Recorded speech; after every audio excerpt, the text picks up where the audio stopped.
The Rifleman film, which depicted the Wild West through a profound father-son relationship and breathtaking gunfights, has become an unforgettable memory for generations of viewers. But behind the glamour, many of the film's talented actors have passed away under heartbreaking circumstances, from tragic accidents to silent battles with illness. Let's look back on their journeys and honor the stars who made The Rifleman a legend, leaving an indelible mark on the hearts of fans. Chuck Connors as Lucas McCain. Kevin Joseph Chuck Connors was born on April 10, 1921, in Brooklyn, New York. At the age of 37, he took on the role of Lucas McCain, a brave sharpshooter and tough widower in the legendary television series The Rifleman, from 1958 to 1963. This role transformed him into an icon of American television at the time, portraying the ideal father figure always ready to defend justice with a rifle.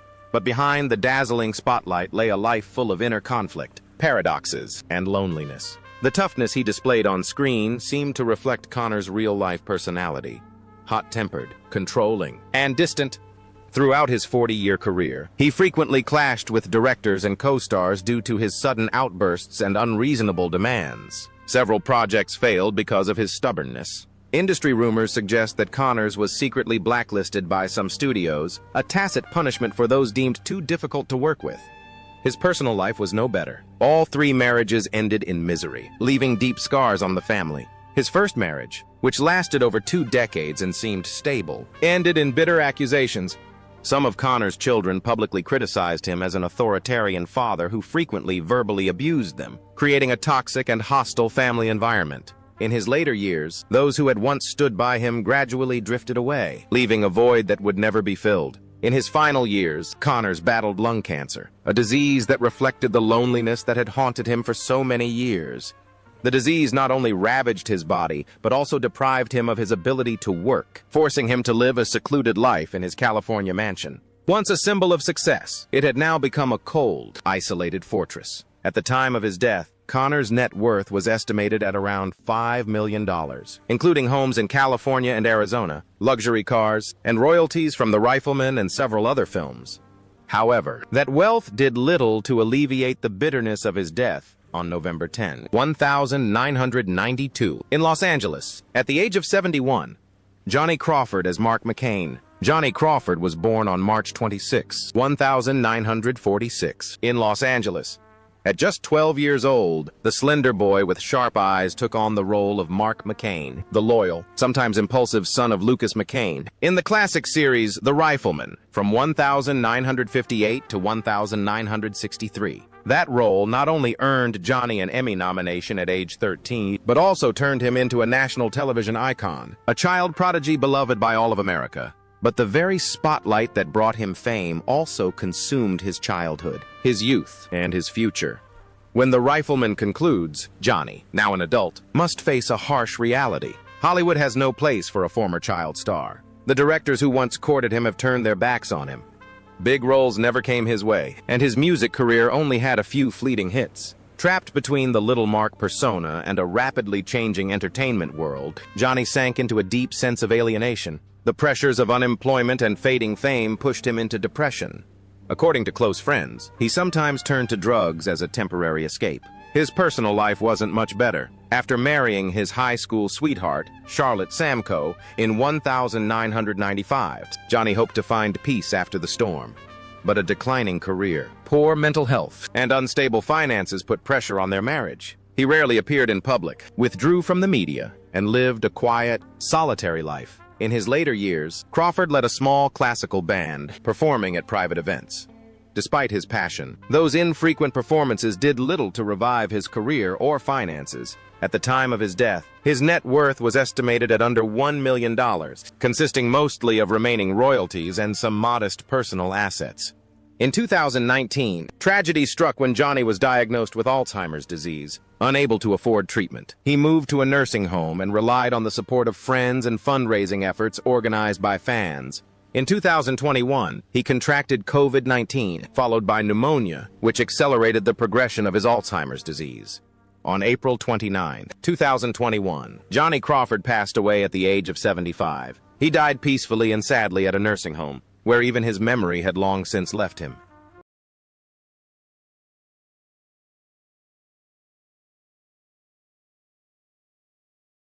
Paul Fix as Sheriff Micah Torrance.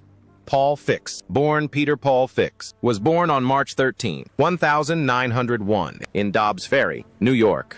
At the age of 57, he took on the role of Sheriff Micah Torrance, a tough but reliable sheriff in the series The Rifleman, from 1958 to 1963. His character became an icon of law and order amidst the chaos of the Wild West, a loyal companion to Lucas and Mark McCain. But behind that calm exterior lay the life of a man caught up in the very world to which he had dedicated his career. Fix had been a sailor in World War I and had deserted twice only to re-enlist. Those turbulent years of his youth had forged an unwavering will within him. Despite appearing in nearly 350 films and television shows, Fix remained typecast in supporting roles: police chiefs, lawyers, or grumpy fathers. As Hollywood entered a new era, Fix gradually faded into the background. Outdated roles were no longer in demand, and he endured long periods of unemployment, leaving him bitter and withdrawn. He rarely gave interviews, avoided crowds, and only accepted small roles to make a living. His savings, about $2 million, were gradually depleted by medical expenses, care costs, and the effects of old age and unemployment. His Los Angeles home, where he lived quietly, became his last refuge. Fix's personal life wasn't much better. After divorcing his first wife in 1945, he remarried Beverly Pratt, who died in 1979. Her death devastated him. Despite having a daughter and several grandchildren, Fix maintained an emotional distance, almost shunning them. He completely withdrew from public life, missing events and accepting no acting roles after 1981. Chronic kidney disease gradually weakened his health. On October 14, 1983, Paul Fix passed away at the age of 82 in Los Angeles. He died peacefully, just as he had lived. He was buried next to his second wife at Woodlawn Cemetery in Santa Monica.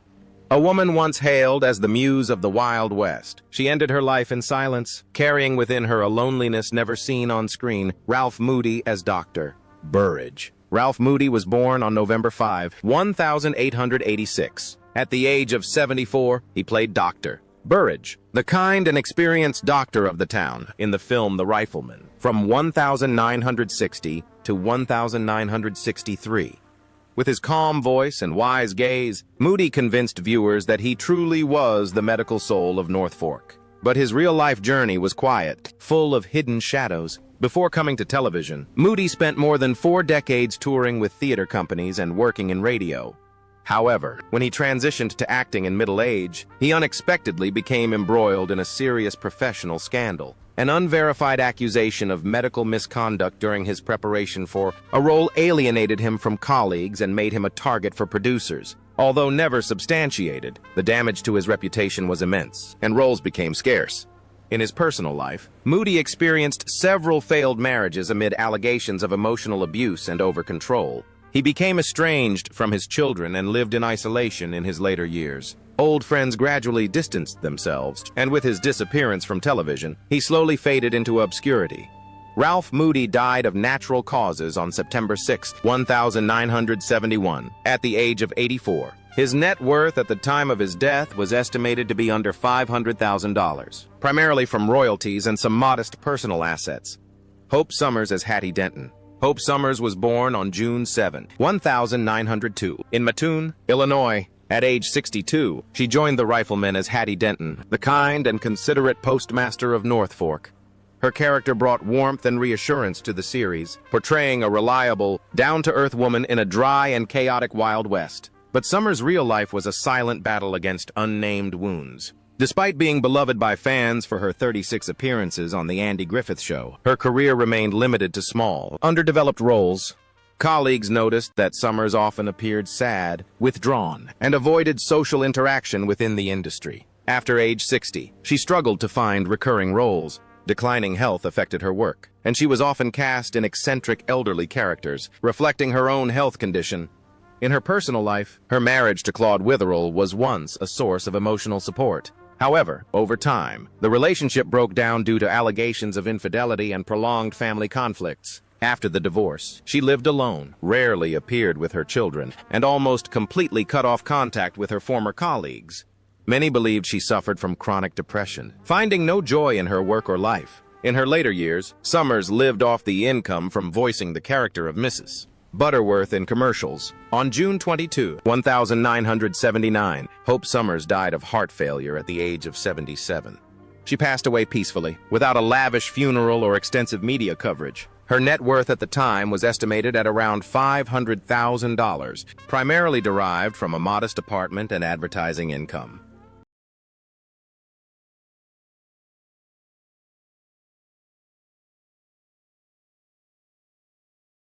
Joe Higgins Jongvai Neil Swenson. Joseph H. Higgins was born on July 12, 1925, in Logansport, Indiana. At age 35, he played Neil Swenson, the gentle, soft-spoken blacksmith in the television series The Rifleman, from 1960 to 1963. His sturdy physique and warm, resonant voice made this character an unforgettable figure in the North Fork community.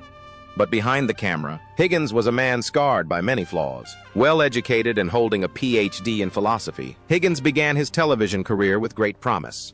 However, his worsening alcoholism damaged his professional image. Public drunkenness, loud arguments with producers, and erratic behavior on set led to a decline in his opportunities. By the mid-1976, he was mostly given small, repetitive roles, relying only on his familiar face from television commercials. Off-screen, Higgins's life was also full of ups and downs. Many of his marriages ended in allegations of infidelity and domestic violence. His relationship with his children deteriorated due to financial lawsuits, leaving him nearly isolated in his later years. Although he had won a Clio Award for a Dodge advertisement and served as a spokesperson for General Electric, his reputation never fully recovered from the prolonged scandals and personal instability. Joe Higgins died of a heart attack on June 15, 1998, at the age of 72. His estate was estimated at around $1 million, primarily from commercials and television roles, but was significantly depleted by legal fees and medical expenses. Bill Quinn as Frank Sweeney. Bill Quinn was born on May 6, 1912, in New York. At the age of 46, he took on the role of Frank Sweeney, a friendly bartender and beloved resident of North Fork. In the Rifleman series, 1958 to 1963, Quinn brought warmth and familiarity to the western town, helping to shape its spirit. But off-screen, his life was fraught with cracks, repression, and regrets. Quinn was soon labeled a difficult person, frequently clashing with directors, which cost him many great opportunities. His career spanned 7 decades, but most of his roles were obscure and unremarkable. By the 1976, Hollywood producers had largely forgotten about him. Each return to the screen was merely a brief background appearance.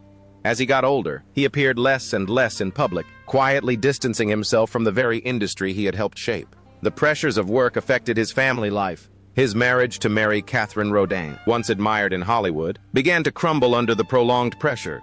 At one point, tabloid newspapers reported on extramarital affairs and financial disputes, plunging the family into crisis. His relationship with his 3 daughters deteriorated after inheritance disputes, with one even filing a lawsuit to strip Quinn of control over the family assets.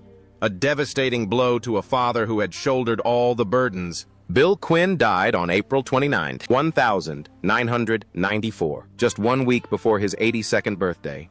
The cause of death was recorded as natural, but it was the result of years of declining health. At the time of his death, his estate was valued at approximately $1 million, primarily from his house and remaining royalties. He was buried at San Fernando Mission Cemetery, ending a life that was always in the spotlight but ended quietly.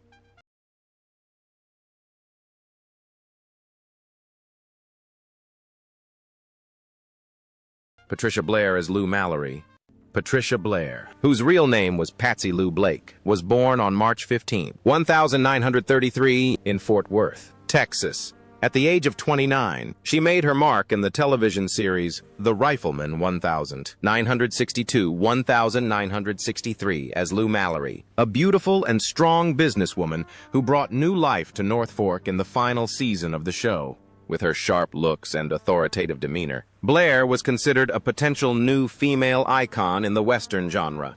But behind the glamour were simmering tensions that quickly derailed her career. As a perfectionist, Blair often demanded deeper and more complex roles, leading to bitter conflicts with producers. At one point, she refused to sign a contract unless her younger co-star Veronica Cartwright was removed from the role of Daniel Boone, fearing it would make her image appear older. These demands fueled rumors that she had been blacklisted in Hollywood. After the series ended in 1970, her career stalled with only minor roles and a few sporadic commercials. Once a bright television star, Blair gradually faded into obscurity amidst the wave of new television shows.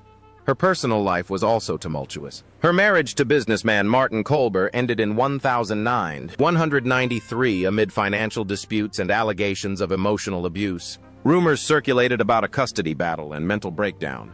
Some former co-stars revealed that Blair had to use tranquilizers to regulate her emotions. Patricia Blair died on September 9, 2013, at her home in North Wildwood, New Jersey, after a long battle with breast cancer. She was 80 years old. Her net worth at the time of her death was estimated at approximately $1.5 million, primarily derived from past successes, but depleted by legal fees, medical expenses, and personal losses. Harlan Ward Chungvai John Hamilton. Harlan Ward, born Harlan Ward Lufkin, was born on November 6, 1917. At the age of 40, he took on the role of John Hamilton, a calm, kind banker in North Fork, in the television series The Rifleman, from 1958 to 1963. Appearing in 18 episodes, Ward not only displayed reliability and maturity, but also brought emotional depth to the Wild West setting. However, off-screen, his real life was fraught with legal troubles and heartbreaking family tragedies. At the height of his career, with hundreds of roles in film and television, Ward suddenly became embroiled in a financial embezzlement scandal involving a small production company he had invested in with several partners. Although he was never criminally prosecuted, the incident caused suspicion and damaged his reputation. Studios quietly terminated their contracts, and roles stopped coming their way. The silence in Hollywood grew increasingly eerie. Once lauded as a brilliant supporting actor in the Western genre, Ward began a rapid decline into oblivion. His personal life was also fraught with difficulties. All three of his marriages ended in divorce, with allegations of neglect and emotional abuse. Prolonged custody battles strained his relationship with his children, leading to estrangement. Family members described him as moody and obsessed with his lost career, gradually withdrawing from society in his later years. Harlan Ward died on March 13, 1980, at the age of 62. The cause of death was not publicly disclosed, but it is believed to have been due to a non-communicable disease. He was buried at Los Angeles National Cemetery. His net worth at the time of his death was estimated at under $750,000, significantly reduced by legal fees and the consequences of a turbulent life.